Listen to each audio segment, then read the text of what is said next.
Your Excellencies, dear colleagues, ladies and gentlemen, Assalamu alaikum. Peace be with you.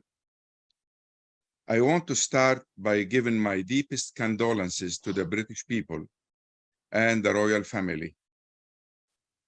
Let me now give you some background for what led to this conference. I came to the United States from Lebanon in 1969. And I lived all this time in the southern part of the United States. The South has been very good to me. If it wasn't for my southern neighbors who welcomed me, opened their homes to me, introduced me to their friends, and helped me start my business, I wouldn't have made it. It was their kindness, southern hospitality, and true neighborly characters that helped me. For 33 years, all was well. I was always welcome. My religion was somewhat intriguing to most, and everyone invited me to speak about it until 9/11 happened.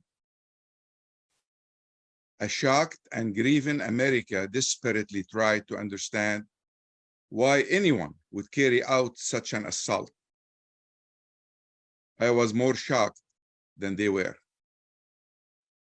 Why do they hate us? Asked a bewildered-looking president.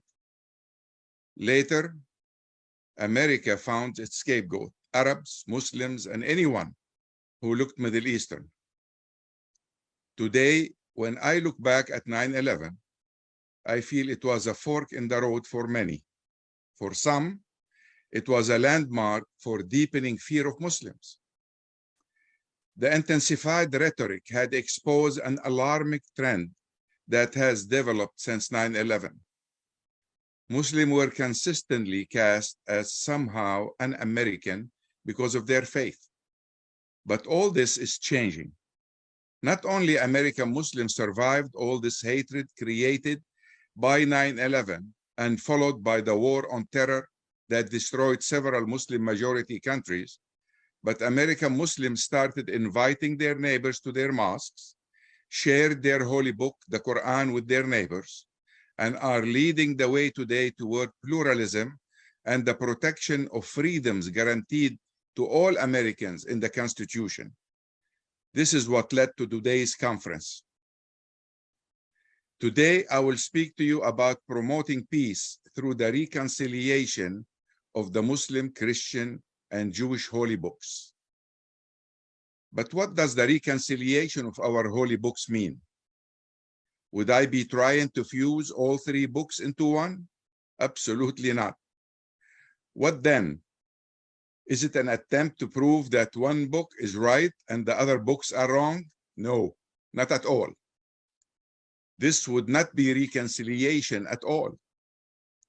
What is it then that I mean by the reconciliation of our holy books? It simply means to invite a fair-minded group of people, just like the people we invited for today, who follow the three books to find the commonalities that exist in them. Once we discover these commonalities, we will then meet again in order to build bridges on the common grounds we discovered and invite the followers of the three religions to cross the bridges and meet and work together to build peace among them, especially when I know that all holy books call on us to live together in peace. Jews, Christian, and Muslim represent the majority of the world population, or 57%, according to Pew Research Center. Yet peace can't happen in the world without the understanding, cooperation, and support of the believers in these holy books. They need to be convinced that their own scriptures teach inclusiveness and support this proposed change from the present exclusivist power paradigm, allowing the strong to dominate and oppress the weak, into a paradigm of peace through pluralism, allowing all of us to prosper together. The key to this proposal is for each one of us to worship God the best way they know how and to leave that judgment to Him. In addition to the war raging in Europe at this time, there is a wave of national populism taking place throughout the world, where far-right populists are rising in the polls and are gaining unprecedented strength by spreading fear of the other and amplifying religious biases. Misrepresentation arising from ignorance breeds fear, and fear remains the greatest enemy of peace. The solution is to create tools of enlightenment, to educate and dispel ignorance, to get as many religious leaders on board and get them to support each other and the message of reconciliation, to get the parents to educate themselves about other religions if they want their children to grow up accepting the other. While the promise of this conference is to find a path toward peace through the reconciliation of our holy books, I like to propose this tool, which is my book, the Quran, with the references to the Bible. It is a daring book which shows the common ground between the holy books of the Abrahamic faith. It's written in simple English, so it can be understood by most. It is an important new tool for Jews, Christians, and Muslims who want to set aside stereotypes and caricatures of one another to understand the similarities between our great faith traditions, as well as respect the differences that exist, and to find within those beliefs the resources to respect the other and work together for the common good. My co-author, the late Dr. David Hungerford, and I had as our underlying motivation for the book to build bridges of better understanding, undermine extremism on all sides, and enlighten ignorance. This book, this powerful instrument, offers Muslims, Christians, and Jews a fresh insight to reconciliation with God and man, and it is greatly needed in these turbulent times. The book started as a Quran translation project. During the years I spent working with the translation, it became obvious to me that the Quran's purpose was not to compete with the Torah and the Gospels, as it often confirms them as books of guidance and enlightenment. Check Quran 5:46 and 48. As a final revelation, it is a commentary on both, meaning the Quran is a commentary on both the Torah and the Gospels. This point is missed by most Western scholars, but it wasn't missed by my co-author, Dr. Hungerford, who was instrumental in encouraging me and in spending his precious time with me to complete the book. A closer look at the Quran, and one finds it to be inclusive and promoting pluralism. Let's hear what the Quran says about this subject. It says, "Truly those believers in this message, as well as the Jews, the Christians, and the Sabians, whoever believes in God and in the last day and does righteous deeds will have their reward from their Lord and will not have fear, nor will they grieve." Quran chapter 2, verse 62. The Quran here confirms all of previous religions and describes them using a term of endearment, the people of the book. The holy books tells us that their origin is God himself, and therefore the Quran tells us that the message communicated through them is essentially the same.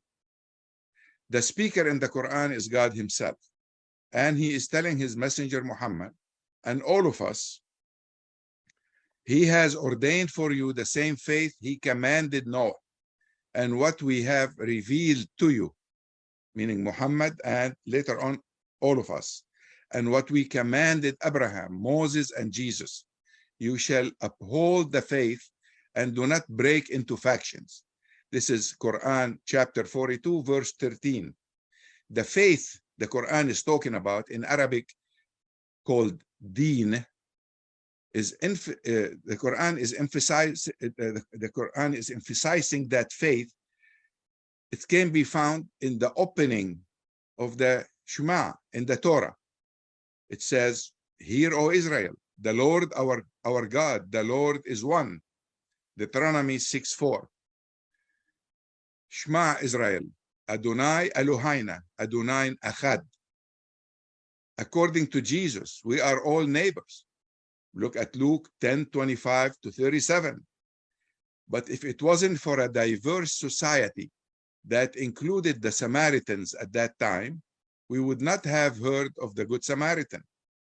We need to learn again that our diversity is a source of our strength. This diversity can be the trajectory for creativity in many fields. We need to learn from the Quran as well as from common sense.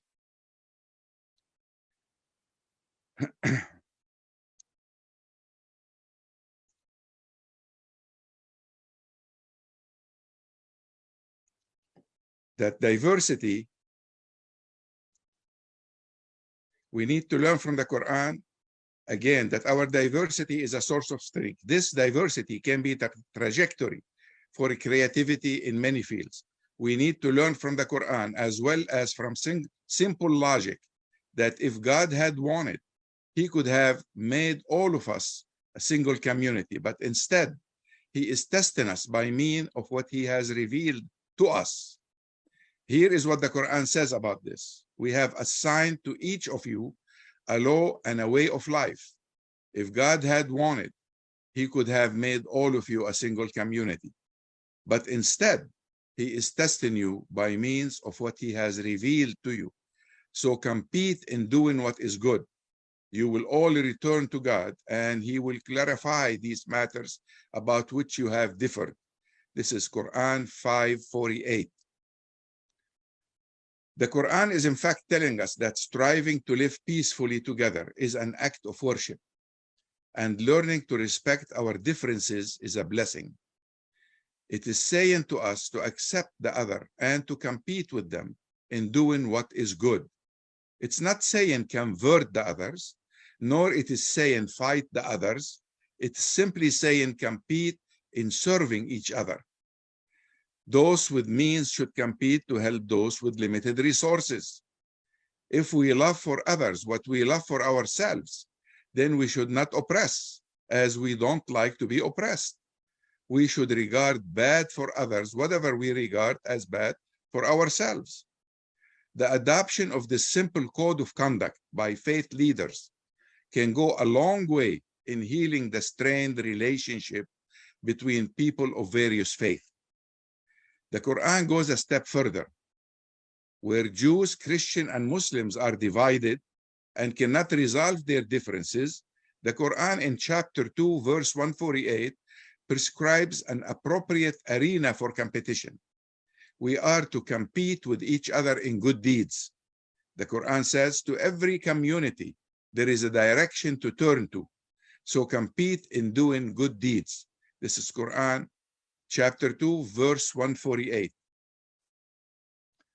Homogeneity, a term in the Quran describing IQRA, is a recipe for intellectual sterility and eventually leads to the end of a civilization, whereas pluralism that encourages healthy, respectful competition and debates among the diverse cultural groups raises the intelligence and virtue of the society in general. It does so because each community can act as a role model for particular skills and human virtues for others to emulate. And that is a reciprocal process. It works both ways. It is through such reciprocal engagement that the core values upheld by one nation, society, or community can be tested and held to account by all of us. Social justice is a wonderful arena for competition, as justice, equality, and human rights are craved by millions of oppressed people all over the world. In conclusion, it is becoming evident that Muslims can best live their faith and strive in a civil state that guarantees equal rights and freedoms to all citizens, such as the first Medina community under Prophet Muhammad, peace be with him. My work with the Quran confirms that freedom and compassionate justice are the essence of the Quran. God endowed each one of us with the ability to choose so we can be individually responsible for our free choices. Hence, the more freedom the state guarantees its citizen, the closer it is to implement God's will for its existence. This book is a first step of a project in progress. We need a team of scholars to find more parallels between the books to bring believers closer. We Muslims need to continuously strive to have a contemporary understanding of the Quran in order for the Quran to fulfill its promise to be enlightenment and mercy for all people all the time. I call on this peace conference to adopt this book, to spread it, to develop it as a tool of reconciliation and bridge building, so people of various faiths can focus less on their doctrinal differences and focus more on their rights and the future of their children, as in Arabic we call it khulafa, vice regents of Allah on this planet. Thank you very much. At the end of this conference, God willing, we will get again together and we'll try to come out with some resolutions. So please be prepared to propose some resolution. Thank you very much, and I appreciate your listening to me. Thank you. Thank you, Dr. Kaskas, for that very interesting and enlightening insight into all of the work that you've done. It's very clear to pick out a few key points from what you shared with us about your work and findings that underscore the values of equality, respect, and inclusivity, and the importance of learning to live in an environment and creating an environment in which we respect each other and aim and strive for freedom and justice for all, irrespective of what we believe or not about the other. I think that is one of the key values, I think, I can see very clearly in all three of those books, and I can, from my experience, understand that that is the core value that we all share. It really does need to be promoted and understood better. So thank you very much for that, Dr. Kaskas, and we look forward to hearing more and discussing that towards the end of this session and again in a few weeks.